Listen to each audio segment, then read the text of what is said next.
you've forgotten about the power of and suddenly.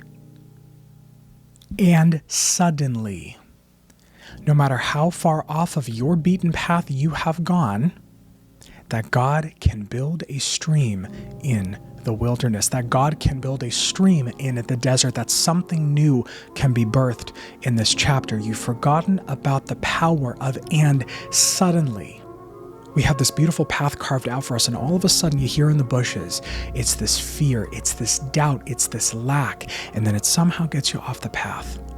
And you think that that's safe there, and then all of a sudden you hear that same voice come back, and it starts moving you slowly off the path. And before you know it, and you look up, you're 5 miles away from where you were before, and you assume, understandably, your own human logic. You're thinking to yourself, how am I possibly going to get back on the path? You just watch what is built in front of you. It does not mean that there's not work ahead. It does not mean that we simply sit there and say, okay, at any point in time, no, you have to walk. But at the same time, look back in your life. You've had a moment of and suddenly.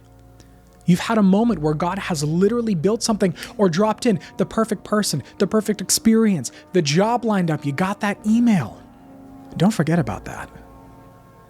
Because at any point in time, things can change. We get so caught up in our own loop that we assume the past has to inform the future, and it does not. That is the power of the blank canvas here. So I want to ask you today and invite you to think about, what are you making your current circumstances mean?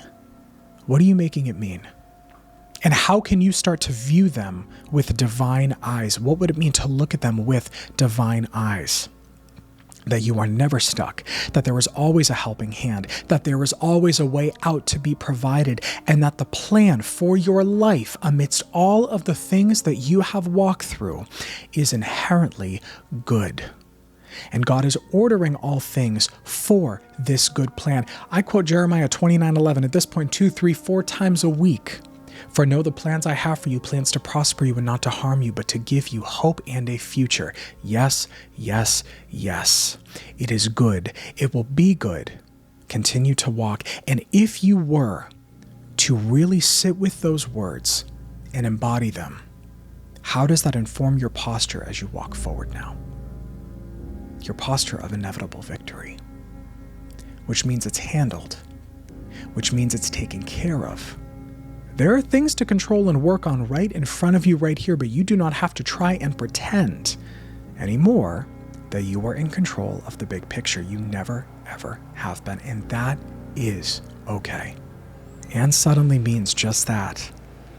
Things can change, things will change, and we look forward to seeing how it unfolds. All is well, and there's good to come.